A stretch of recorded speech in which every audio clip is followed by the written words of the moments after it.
Okay, when is it the line between self-indulgent and when is it being responsible? Well, you don't know the difference? I guess not. Sometimes I don't. Oh, all right. Can you give us a specific example? Yes. Well, I meet a lot of, like, for example, if there's like a lot of people in the spiritual world who are like, my guides told me that I need to stay home today. Like, yes. Like stuff like that. Yes. Where I it's understand. Like, it occurs a little bit like, okay, you're following your guidance, right. but then it seems a little bit. You can stop. Okay. I'll ask you a question. Yes. And this is really the question that everyone needs to ask themselves in this scenario. How honest are you willing to be with yourself?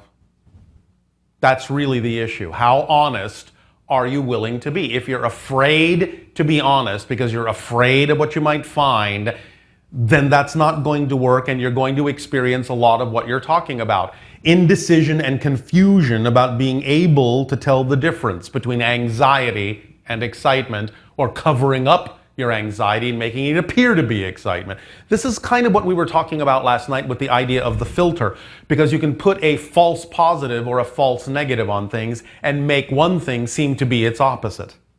But this takes great honesty and willingness to investigate the self and ask the self the real questions. Am I being self-indulgent here? Am I actually acting from anxiety and calling it excitement just because I'm too afraid to look at what's making me anxious? And I just can't be bothered? I'm just too afraid to go there? It's just too much for me? You have to understand that if you have that kind of a definition, then yes, it may be quite possible that you're going to be overindulgent in things that aren't necessarily in your best interest or aligned with your true vibration. But you have to be honest about it to know the difference. Okay. That's all it takes. The willingness to dig deep and be honest about why you are experiencing what you're experiencing, why you are choosing what you're choosing, and not be afraid to find out what that answer is. Because there is no real reason to be afraid. Anything you will discover about yourself can always be used in a positive way, can always be used to add to your overall joy and love and creativity and excitement. Always. Always, no exceptions. You can create what appear to be exceptions, but there aren't really any.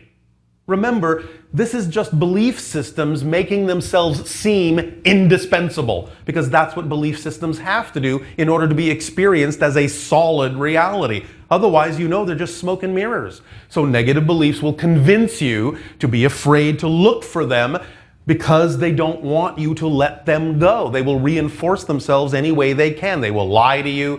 They will confuse you. They will shine shiny objects in front of you. Ooh, look, shiny. Don't look over here. Look over here. They'll do anything in their power to prevent you from finding them, even making you feel very, very, very afraid to look.